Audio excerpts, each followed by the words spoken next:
नमस्कार दोस्तों। आज मैं आपको बताऊंगी अपने जो डर है उस पर विजय कैसे प्राप्त करें, अर्थात अपने डर को कैसे कंट्रोल करें, कैसे काउंटर करें उसको, अपने फियर को।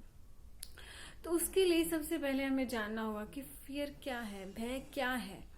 भय एक हमारी एक मनोवैज्ञानिक अवस्था है, मतलब मानसिक अवस्था है हमारी, जिसमें हमें जो भी हम कार्य कर रहे हैं उसके प्रति अकर्मण्यता का भाव पैदा करना, मतलब उसे करने से रोकती है वो हमें।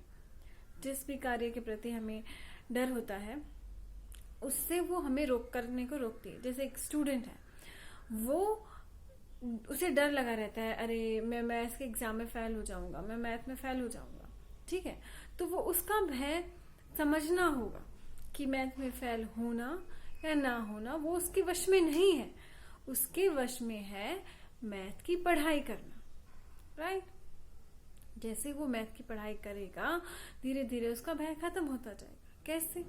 जैसे अगर उसने अपने क्वेश्चन आंसर कर लिए तो उसका एक लेवल क्रिएट कर लिया उसने, अपना भय उसने सोचा अरे पास तो मैं हो ही जाऊंगा।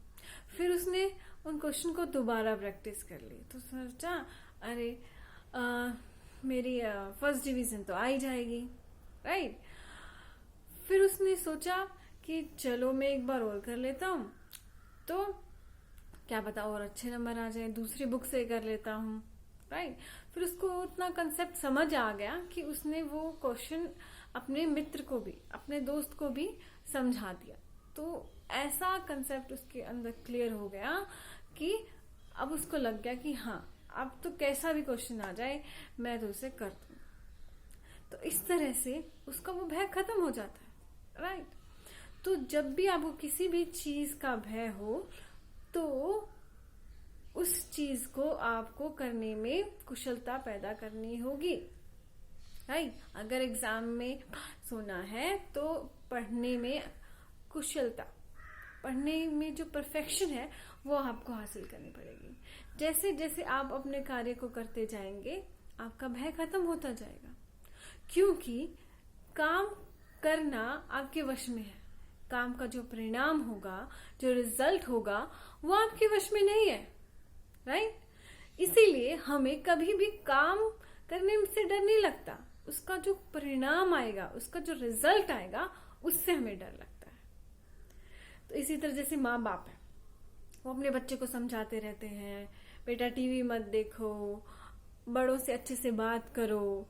तो उस बात को समझना या ना समझना वो उस बच्चे के वश में, हमारे वश में नहीं है कि वो बड़ों का आदर करने लग जाए। उनकी जगह हम तो नहीं कर सकते ना, करना तो उसे ही पड़ेगा, राइट। लेकिन हमारे वश में क्या है, उसको समझाना, राइट। एक बार हम उसे बोलते हैं, अरे अच्छी बातें बता देते हैं, ठीक है, उसकी समझ में नहीं आया, राइट। तो हमें अब उस अपने समझाने में कार्य परफेक्शन लाना होगा। कैसे? हम उसे एग्जाम्पल देके समझा सकते हैं, राइट। जब वो एग्जाम्पल से भी नहीं समझता तो हम उसे खुद करके, जब हम उसे बार बार दूसरों का आदर करते हुए दिखेंगे तो ऑब्वियसली वो सीखेगा।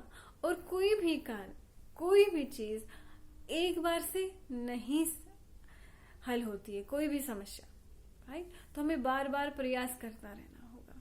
तो इस तरह से जब भी आप अपने बच्चों को कोई बात बोले और वो आपकी बात ना माने तो उस समय घबराए नहीं, उस समय हंसे और मुस्कुराएं कि हाँ, मुझे अभी इस पे और काम करना है, ये तो मेरे वश में है ही नहीं ना, मेरे जो वश में है वो मैं करूंगा, राइट।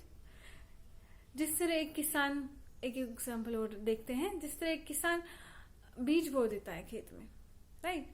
तो वो बीज पैदा होगा या नहीं होगा, क्या वो उसके वश में है? नहीं है। तो इससे डर के वो फसल तो उगाना नहीं छोड़ देता ना। तो उसी तरह से अगर आपका कोई भी कार्य है तो उसे करते रहें और उसमें कुशलता रखें। जैसे भगवान श्री कृष्ण ने गीता में कहा है, गीता में योग की जो परिभाषा उन्होंने दी है वो है, किसी भी कार्य में परफेक्शन लाना ही योग है। किसी भी कार्य में कुशलता हासिल करना वही योग है। और वो कैसे होगा?